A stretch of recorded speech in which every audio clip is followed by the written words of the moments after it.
Hello, welcome to Functional Bar. My name is Charles, and in today's video, we're going to be talking about text editors. Now, text editor is a fundamental tool we use when developing software. In fact, it's the primary tool we use when developing software outside of the compiler, because it's how we actually write our software. So in this video, we're going to be talking about it, but first we're going to cover that an editor is not the same thing as a word processor. We're going to talk about an editor versus an IDE, much more blurry distinction there. Review some major editors, talk briefly about editor configuration, and then maybe discuss some things I do. I've called it exercises, not homework, but discuss some things I do when I'm learning a new editor. Then we're going to review it, and we'll be done for the video. So let's settle in and get started. The first thing here is that an editor is not a word processor. Now, many of you will have grown up with word processors. I did. That maybe is different from some of our older crowd. I was fortunate enough to be born with the word processor revolution, so I knew what was going on there. Now, it may at first glance seem like we're going to be typing some text, and so I should just use WordPad or Google Docs or whatever word processor I use to type reports. Well, word processors are developed for writing prose or for writing business documentation, for writing stories, that sort of thing. Primarily business docs was the use case in mind when they were originally invented. They work great for that. They were designed for that. That's what you should use them for. You should use them for that. There are a few places where you might use a text editor. There is some overlap here. Text editor might be used for writing books. Sometimes you'd be using it in conjunction with something like DocBook or LaTeX. Some other processing system that takes the text input, because a text editor makes text, some program that takes the text input and produces some pretty output, some rendered output. And in fact, HTML works like that. We write HTML generally in our text editor, and then it comes up on the website as nice, pretty text that's laid out and formatted. Now, one of the big advantages to word processors are their so-called WYSIWYG. What you see is what you get. So if I type this into a word processor and I send it this is LibreOffice, so if I send it to someone else who could read ODT, the file format it writes, they're going to see exactly this. I can add more things to it. I can add formatting to it, like this hello world is centered. I could type, here is some more text, and then highlight that and then say, oh, it's italic now. And it'll make it italic, and when I print it, it's going to look just like this. I send it to other people, they can read it, looks just like it. One of the big drawbacks early on was that everyone had their own word processor, and different companies had different word processors. So if you used WordPerfect at home, you couldn't send it to someone who had Microsoft Word at the office or whatever happened to be on Mac at the time. I think Microsoft Word fairly dominates now, but at the time earlier on in history, we had PDFs, and the reason PDFs took off is because you could always get a PDF reader for free. Then you could turn your word processor document into a PDF, and everyone could read that PDF. Now that had some drawbacks. You couldn't copy and edit the PDF, but that was fine. So word processor, because it does this, so everyone who sees this sees the same thing. It embeds that information. It embeds into the file that hello world is centered, that this more down here is italicized. It even has to talk about how much space goes between things, because if I set the spacing of the document differently, it has to record that somewhere. None of that happens in a text editor. The text editor, it's the characters you enter are the only characters that are there. So let's look real fast at this document here, this ODT document. And it warns us it's a binary file. Do you still want to see it? Now, if you had used a program called cat, the terminal would likely beep at you a lot and then get hung up. So I'm using a program called less to look at this. It warned us it was binary, so we knew that we're going to see a bunch of gibberish here. This is meaningless almost. If you read the ODT specification, this might be meaningful, but really you're going to be probably working in hex at that point instead of this. We see some things here that are strings.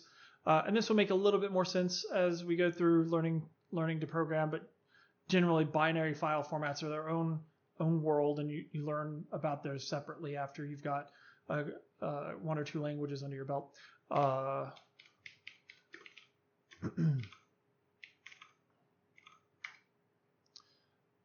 Now here we have the hex dump output. I'm going to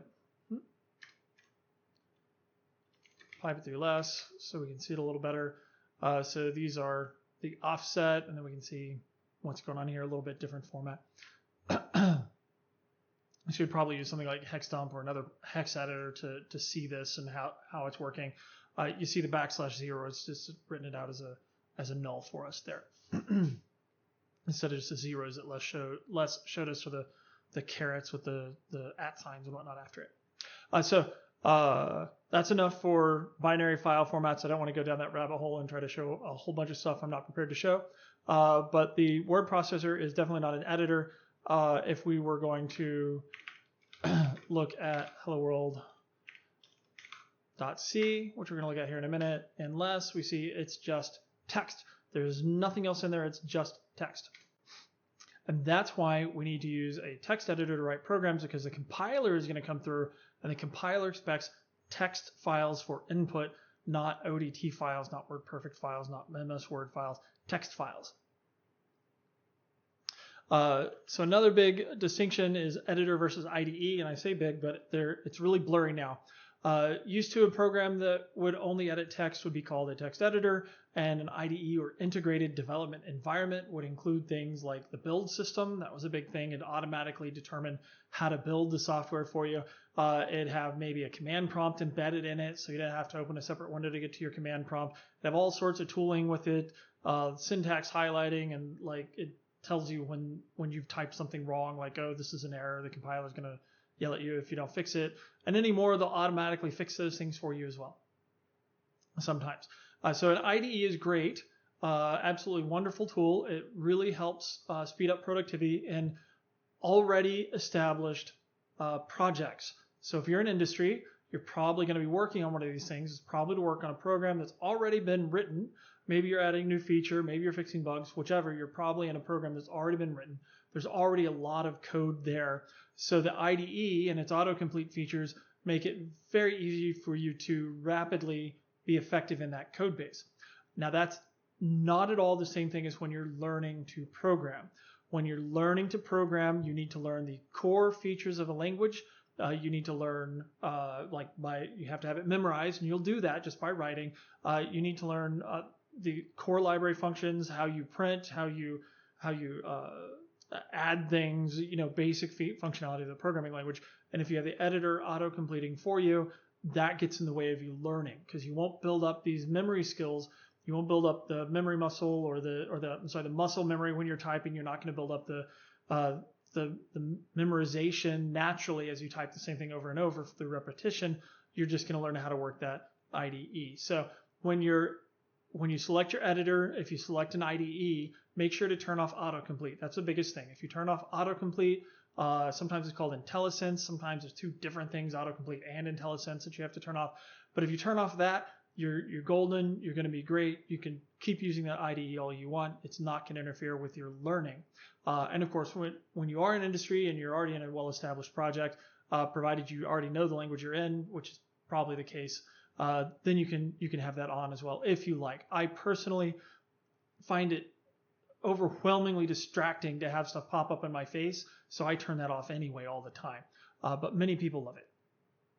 So now let's review some of our major editors. And I know this font is small. I'm going to focus more on a bunch of other stuff on the screen rather than these tiny little words. So that's why I didn't make the PowerPoint here. We're going to start with GNU Emacs. And all of these, don't worry about these URIs. If you just go to your search engine and type Emacs, you're going to find this. It's GNU.org. You want the GNU version.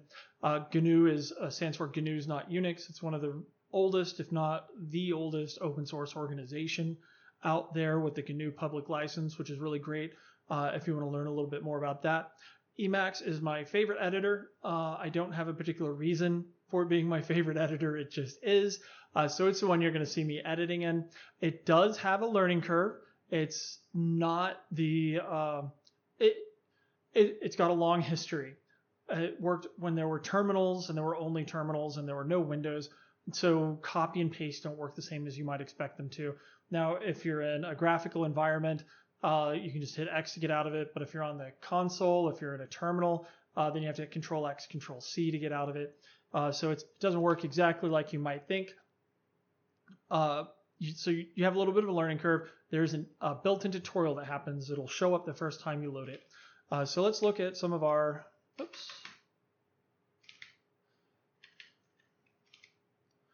let's look at some of our programs here. This is helloworld.c.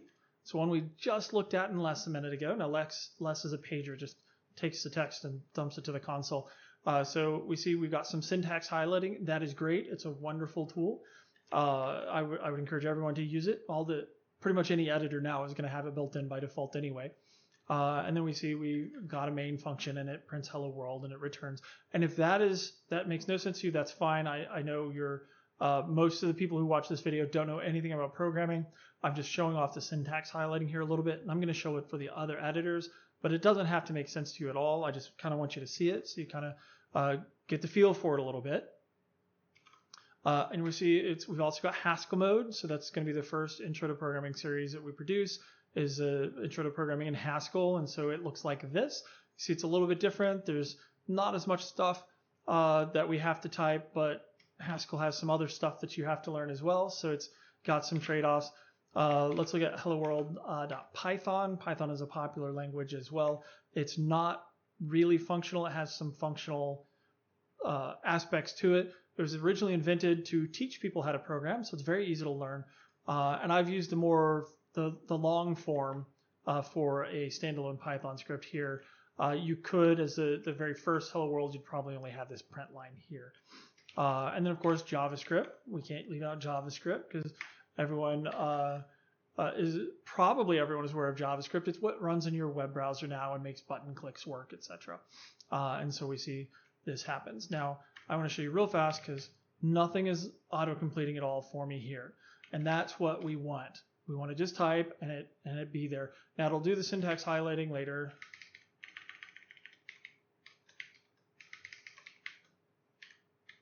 Like with the double quotes and whatnot with the function. So it'll do that syntax highlighting for us, but it doesn't do anything else. All right, so that's Emacs. Let's get new Emacs. Now let's move on to the next one, which is Vim or VI. Now, if you're ever going to do anything on Unix or Unix-like systems like Linux and even Mac, really, if you're ever SSHing into something, you can expect VI to be installed. Some variant of VI will be installed there. So I would encourage everyone to get a version of VI and learn how to get into it, make a simple edit, and quit. And that's so important. I'm going to show you right now how to do that. So the program that's actually installed and that you're probably going to actually be using is Vim, VI Improved. Let me apologize in advance. Emacs is a wonderful editor. I never use it except when I have to. I strongly prefer Emacs, so I know enough VI to get Emacs running, really is all, on whatever system I happen to be in. So we'll work on helloworld.c again. We'll look at that. There is a way to get VI to run in a windowed system. I don't know how to work it. I just know it's there, and there's a lot of different kinds of VIs running around. Like Emacs, VI was developed with the idea that you're going to be on a terminal or a console first, and it was long before Windows. So we see that we have our syntax highlighting here, just as would expect. So the thing about VI is it has different modes. And so when you get into VI, you don't know how to quit VI. And sometimes VI opens without you typing it. Like if you're making a git commit or you're doing something on a Unix system, you might find yourself in a screen a lot like this and not know how to get out of here. To get out of VI once you're in it, mash escape a whole bunch of times. You don't really, if you really know what's going on with VI, probably once is enough. I always get stuck somewhere because I've typed a whole bunch of things before I realized it. So I hit escape a whole bunch of times to make sure I'm in command mode or whatever it is. Then you hit colon, Q, and bang, right? So there's exclamation point at the end. You can see it right down here. That's what you type. And if it doesn't show up, hit escape some more, and then type it, and then hit enter. And that's going to get you out of VI. So to change something in VI, we have to enter a special mode. Now there's lots of modes. I'm only going to talk about one, and that's the insert mode. You enter the insert mode by typing I. You see nothing showed up on my screen, but there's insert that showed up down here. I can't highlight it, but it's down here. and then you can start typing into your file, and it works pretty much like you would expect. Now, if you're in a really old version of VI, your arrow keys won't work. You have to do other stuff that I'm not going to talk about. Just mash escape a whole bunch of times. You see insert disappeared. Then you hit colon, Q, and bang. And to save something in VI, you do WQ. But colon, Q, bang is just how we get out. We quit without saving, and then we're done. So I'm also going to show you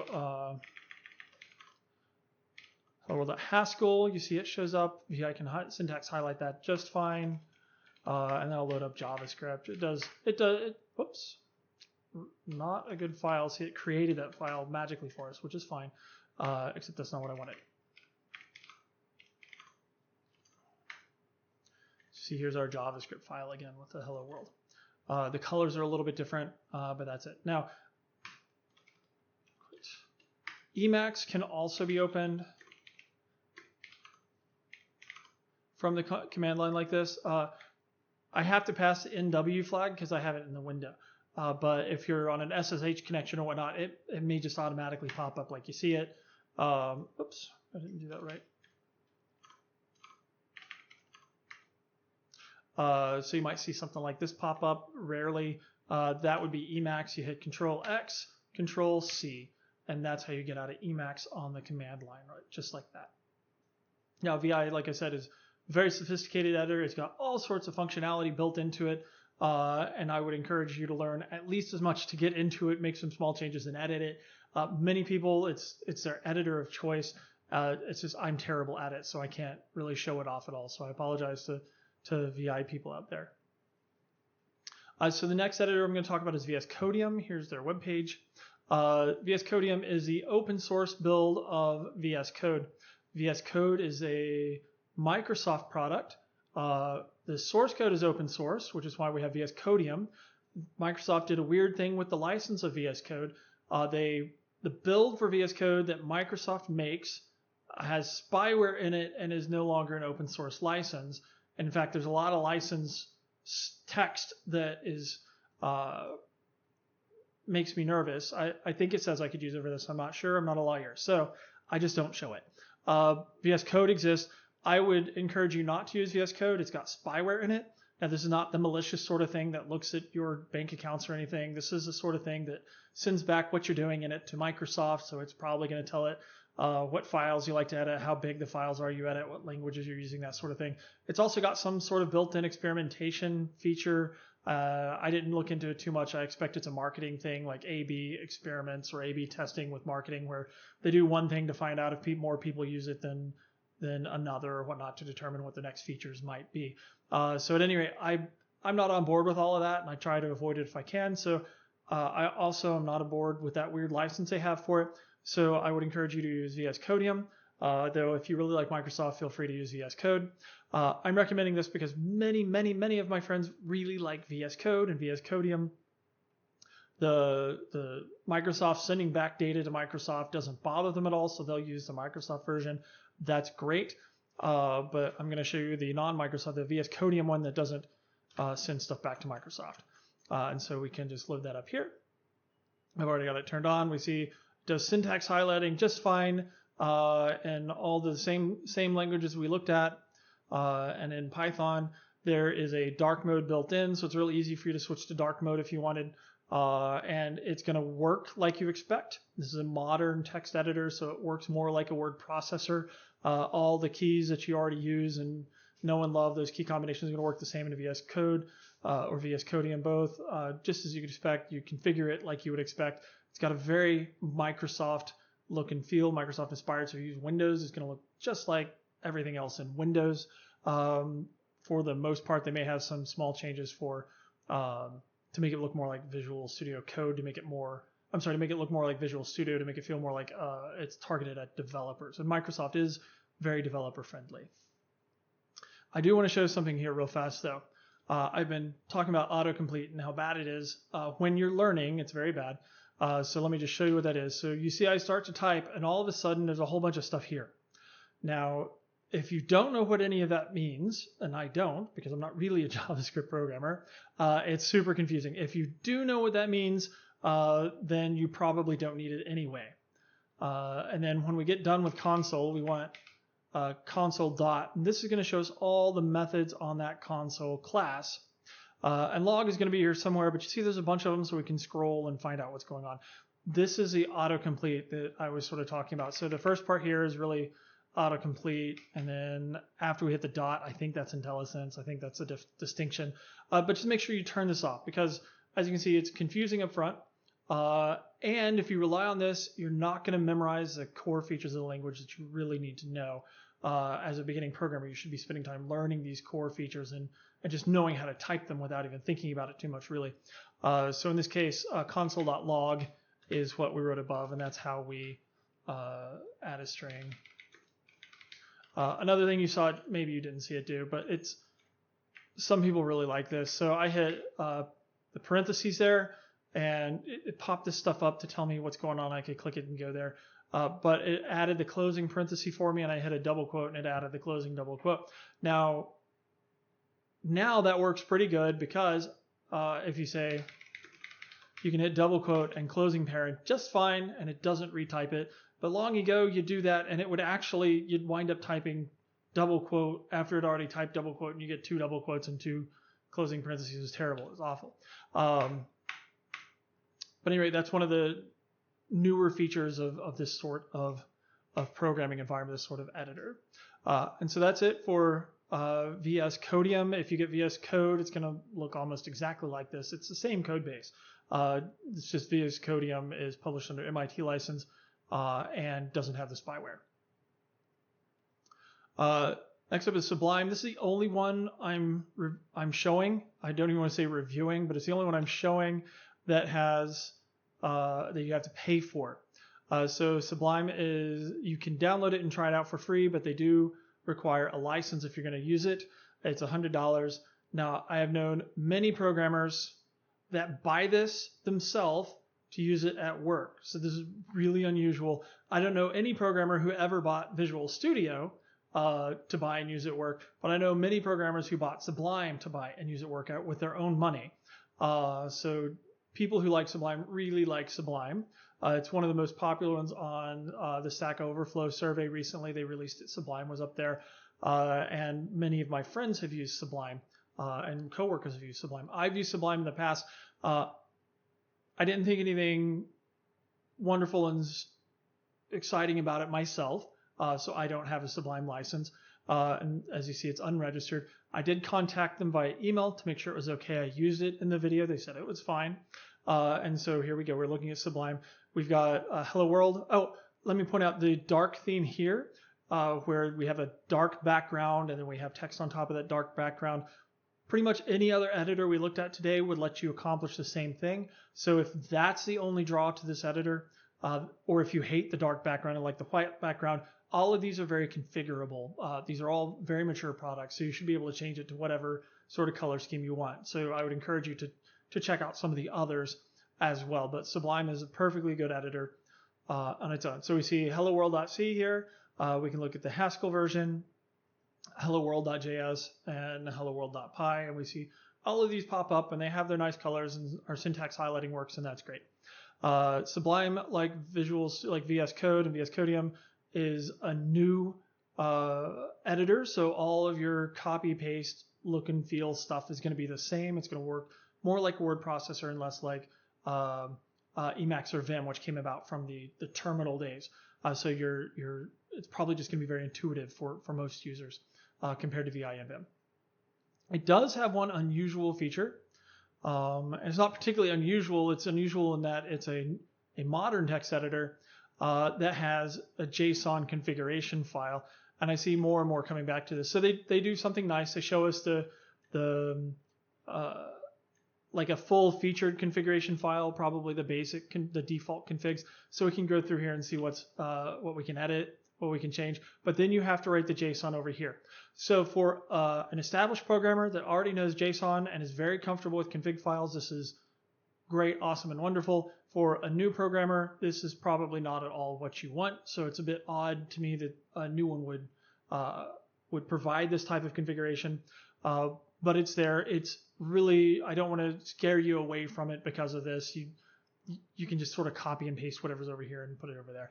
And I'm sure the internet has plenty of examples of how to edit this as well. Sublime is not the only editor that has that sort of configuration, though Emacs does as well, but it's even scarier because it's in Lisp instead of JSON, and where JSON is known by basically everyone on the planet at this point who's a programmer, Lisp is a little bit more unusual. All right, and the final editor we're going to be talking about is Notepad++. Notepad++ is a GNU editor. It's only available on Windows, which is why I'm not showing you a copy. We can look at it down here. It is, I think I'd rate it about the same as Sublime. Sublime might be a little bit nicer than Notepad++, but when I used Notepad++ in the past, it was, and I used it for many years actually, it was the best editor I had on Windows. It did what I wanted. It didn't get in my way. It made it very easy to edit. So I do feel even though it doesn't work on Linux, I want to point out to people that it is here. And most people I've met that are fresh out of college are familiar with Notepad++ as well. So it's still out there. People are still using it every day. So I'd encourage you to give it a try if you're on Windows. Let's go back to our agenda here. So the editor configuration, this is just really short. Turn off autocomplete, turn off IntelliSense. Don't let it pop up stuff in your face. When you're learning a new language, I don't care if you already know another language, but when you're learning a new language, you need to turn it off so you can learn the core features of that language, and it becomes as easy as speaking almost. It should come out of your fingers as easy as it comes out of your mouth. The other thing to make sure of, and this would be unusual, if you're getting a good reputable editor, it would be unusual that this is a problem. I'm going to call it out to you just in case though. The editor should have monospace font by default, and you should not change the font to some other kind of font, especially a variable width font. Make sure it stays in monospace. And so that means the size of an L is the same as the size of a W. It seems like this should always be the case. You're like, oh, they're both characters. It should always be the case. I write them here, and it's intuitively obvious that this is what should happen. However, as it turns out, for the written word prose especially, it is more prose. Remember, like we're an essay or novel or something. It's actually more difficult for someone to read monospace font than it is variable width font in general. So if I type in here a good old word processor, because it is dedicated to writing prose. So you just made that L capital. You see 3 L's. The cursor moves in different ways. It's like at the end of the line, it says at the end of the line, but it doesn't stay in the same column because it's just weird. It doesn't have any good solutions to this. A single W takes up as much space as 3 L's. And that's because it's a variable width font. And over here we have our 3 L's and our 3 W's. They all take up the same amount of space, all in the same columns. Everything works great. Now this is really, really important in programming languages and software engineering to have this monospace font, because many things require us to line things up. So if I was in if I had a while loop here,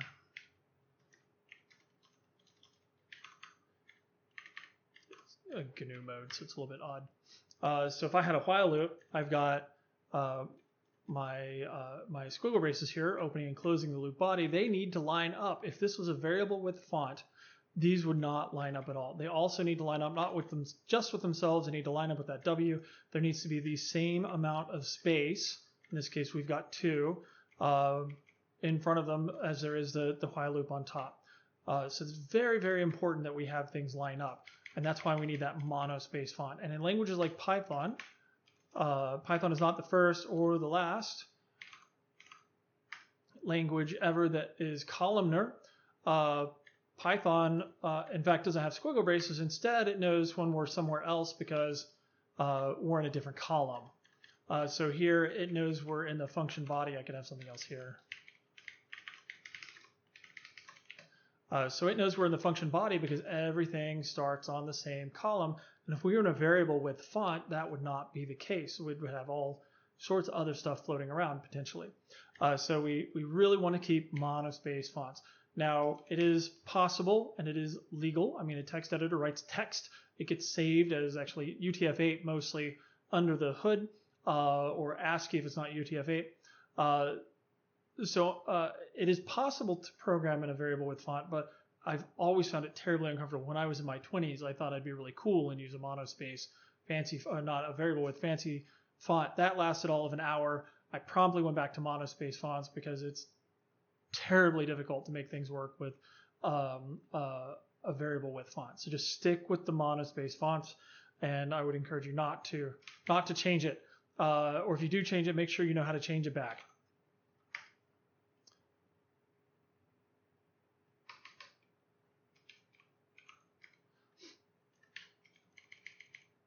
All right, just real fast. I called it exercises. Think of this as getting to know your editor. It's not homework. You don't have to do it. And certainly no one's going to be grading it. This is just some stuff that I do when I go into a new editor and need to use it for the first time. So let's say I start a new job and everyone there uses a different editor I've never heard of. I'm probably going to try it. Even though I know I already prefer Emacs, I'm probably going to try it because everyone else uses it at that workplace. And it's easier on everyone if we all use the same set of tools for the most part. So I'll give it a try anyway. These are just a few things I do. So like I create a new file, and this is going to be something you'd mostly do anyway. It's not always easy to create a new file for IDEs, especially. You don't create files so much as projects, so it can be sometimes difficult. For Emacs and VI, it's not intuitive how to do this because they were developed on the command line. So it's very intuitive from the command line. It's like Emacs space file name, new file name, or VI, it's the same way. It'll just make the new file for you. But if you're in a window, it's a little bit different. You have to use different commands. So you need to know how to create a new file, save the file I just made. So if I write something in the file, how do I save that file? How do I exit the editor? Remember, for VI, it's different. It's special. So I'll just show you again. VI, because this is like, I spent hours one day stuck in VI, and so I'm traumatized by that, and I hope no one else goes through that. So we're in VI, we get out of VI, we hit escape a whole bunch of times, and then we type :Q, bang, enter, and then we're out of VI. If you happen to be in Emacs, you just hit Control-X, Control-C, but VI or Vim has a tendency to be the default editor everywhere, so it's going to pop up and you won't even know what it is. So you'll see something, it's try :Q bang or try :Q to get out of it if just some random thing pops up, especially get by default for whatever reason tends to open VI for you. So know how to exit the editor. For windowed programs, it's easy. You just click the X, right? How do we open the file we just saved? Again, this is not necessarily intuitive. For VI and Emacs, it's very intuitive on the command line, but you have to like figure out different things when you're up in the windowed mode. I'm not going to talk about that. It's not really an editor tutorial, just a review. And then learn how to copy and paste in your editor. You copy and paste in your editor. It's going to be the default system keys for newer editors. Editors that have been around a long time invented copy and paste on their own. They figured out how to do it on their own before windowing systems came about. So they have different ways to copy and paste that we need to know. So just a way to get familiar with the editor and how it works. And I'd encourage you to try doing all of that in several different editors. And you certainly don't have to pick one of the editors I showed you today. You can go look on the internet and find tons and tons of editors that you might want to try for whatever reason. All right, and so let's quickly talk about what we talked about. Editors are not word processors. They have very different goals. They save things very differently. So we want to use an editor. An editor is related to an IDE, but they're not really the same thing. IDEs include an editor, but do more stuff than an editor. The line is getting more and more blurred between the two as time goes on. If you select an IDE, turn off autocomplete, turn off IntelliSense, turn off anything that pops up and tries to be helpful. Syntax highlighting, telling you syntax errors, those are great. Leave those, but turn off anything that pops up and tries to autocomplete for you, because you need to learn this stuff for the language on your own while you're learning the language. We reviewed some of the major editors. I'm not going to go through the list again. We talked about editor configuration just briefly. Again, it's just make sure the autocomplete stuff is turned off and make sure you're in monospace font. The autocomplete you're going to have to take action to do. The monospace font should be the default. Then we talked about how to get comfortable with an editor, just the bare basic stuff we need to be able to do with our editors before we move on past the editor and start learning how to program. And then we're done. That's it for today's video. As always, questions and comments are welcome. Thank you for watching. Please click like and subscribe, and I hope you have a wonderful day.